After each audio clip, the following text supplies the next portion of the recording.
This goes all the way back to the Garden of Eden when the serpent first spoke to the woman. There are two things written on the back of the $1 bill: Annuit coeptus and Novus Ordo Seclorum. Annuit coeptus is taken from Virgil's Aeneid's 9:625. It means he, Jupiter, favors our undertaking, and Jupiter is the father of Apollo. Novus Ordo Seclorum is new order of the ages. This was taken from a prophecy of the Cumaean Sibyl recorded in Virgil's Eclogues 4:5. It predicts that at the end of time there will come the arrival of the divine son, Apollo. Now all of this is a prophecy, and it's been put on the back of the $1 bill so that every single person can handle it. Because no matter what your status in life, at some point you'll handle $1 bills. So men are passing the prophecy back and forth. And the all-seeing eye on the back of the dollar represents this.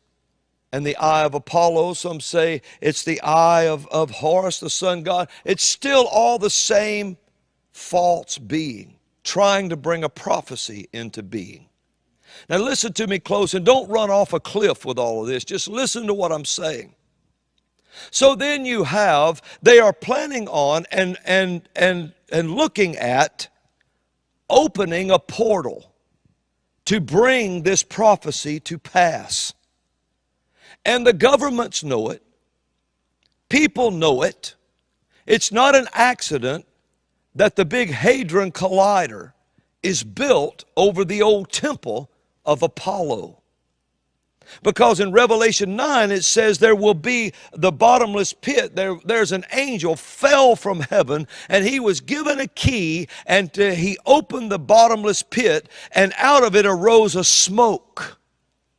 And these demonic spirits of hell came up out of that.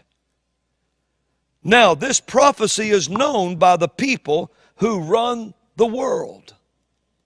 It's known by them.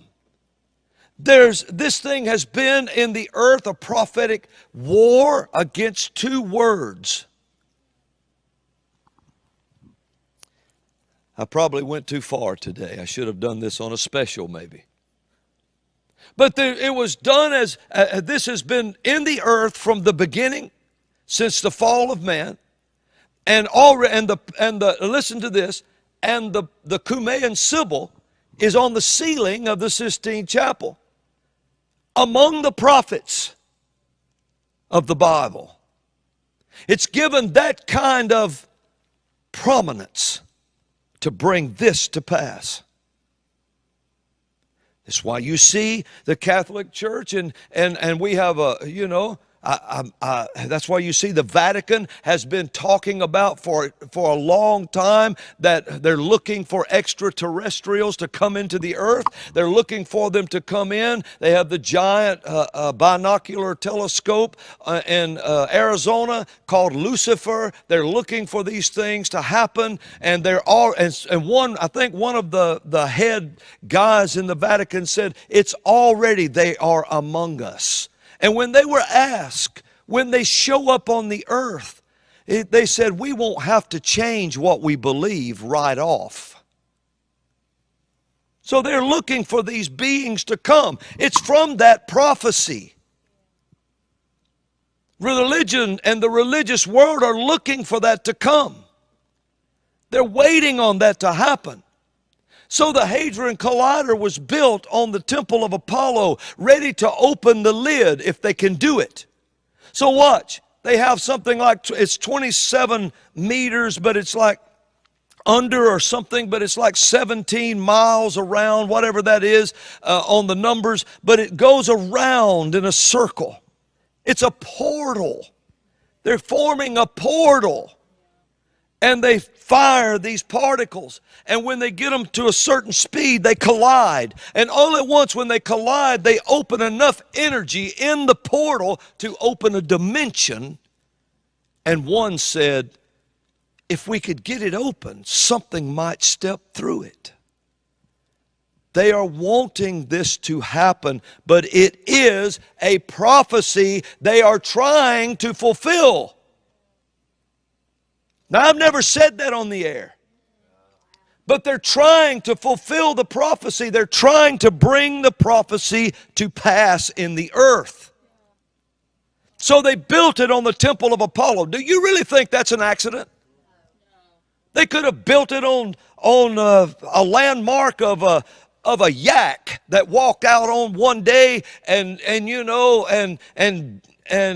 died in a community was built called the Yakimas or something. I don't know. And they could have done this and they could have built it over anything, over some legend. But they went to the temple of Apollo and they went underground as into hell. And they formed a portal. And now we have heads of governments that were sitting there. Some of you saw that years ago when they dedicated that rail tunnel, and they dedicated it down under first, and they had people simulating lewd sexual acts, and they had fallen angels and a goat man running around, humans in chains in the back of a wagon, and they were marching them through, bringing them through these hideous things going on, while heads of state sit there in their clean-cut suits watching this happen.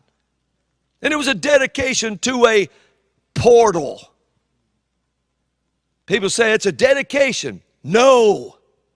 It was the ritual to open it.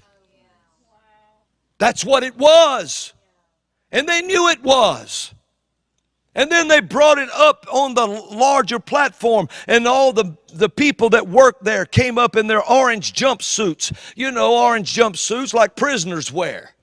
And they come bringing them up out of there in their hard hats, and they marched out like zombies. And suddenly when they stopped, they had moved all the government officials up in the stands. And when they marched out of hell, came up out of that tunnel and stopped, the goat man wasn't there. There wasn't any of those fallen beings there. It was just these workers possessed with the spirit that was there. And they walked out on that platform and they stood, and all of a sudden you could see when that demonic spirit hit them, and they began to strip their clothes off like the prophets of Baal. And they started simulating looking all kinds of ways. And they were standing there in all their ugly underwear, dancing around everywhere on that platform. And even people who don't even believe or follow God wrote about it and said, my God, this is satanic from the start. And then they lifted some up and they began to break through a glass wall, beat through a wall like of glass on this video screen. And then suddenly the goat man that was down under came walking out, showing they're going to try to free him. And when he came walking out, they started covering men with shrouds, and they would just lay down. And the being they brought forth was Pan, the god Pan. And then a pandemic, a panic among the demographics happened.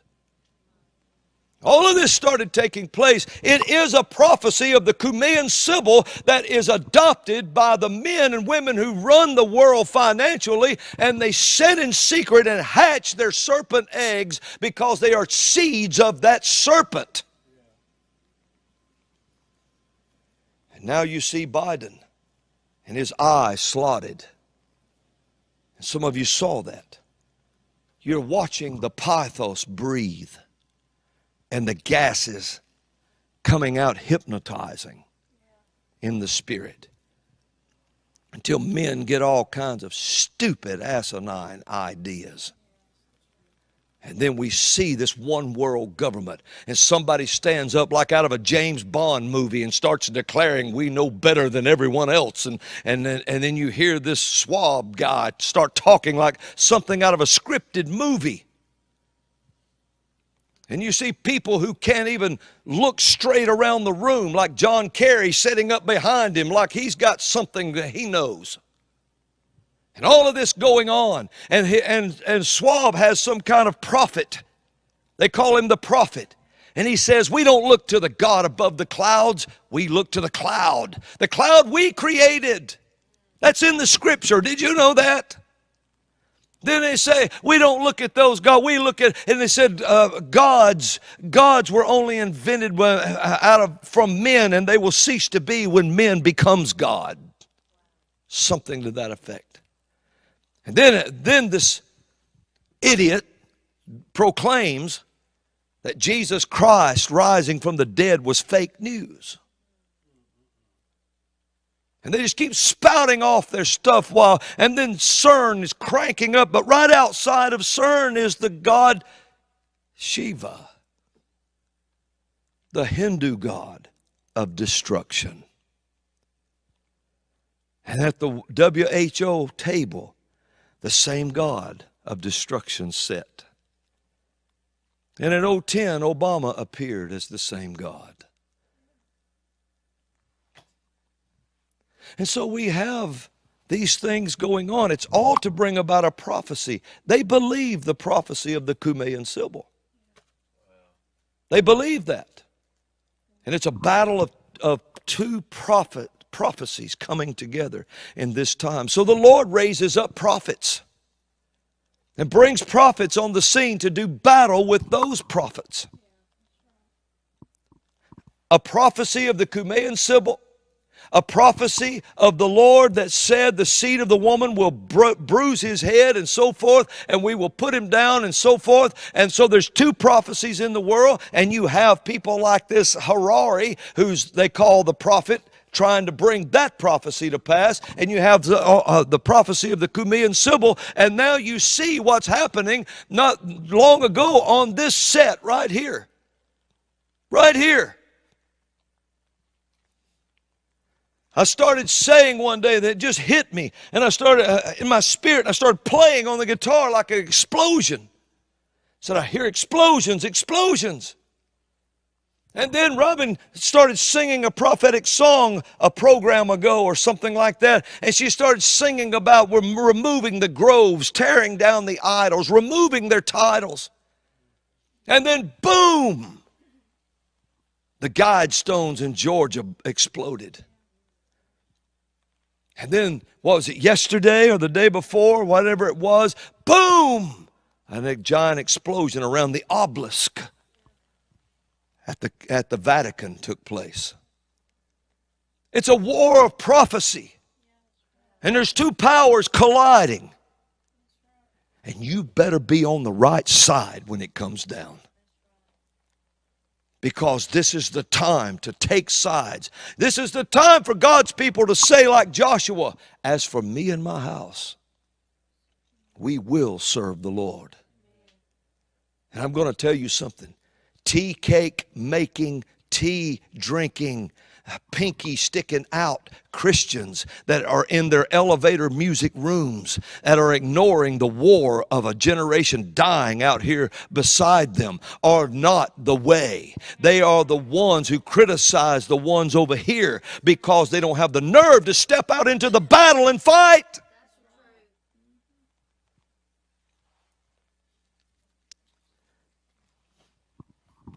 I'd rather fight in the Spirit and risk mistakes than I would stay and sit down and drink my tea while the world goes to hell in a handbasket. And my posterity and my children and my grandchildren and their grandchildren will never know freedom if I sit over there. Yes, I believe Jesus is coming. Yes, I believe in the rapture of the church. Yes, I believe all these things.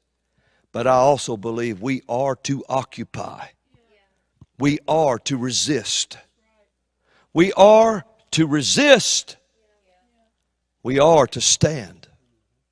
And I want you to know today it's a battle of two prophecies.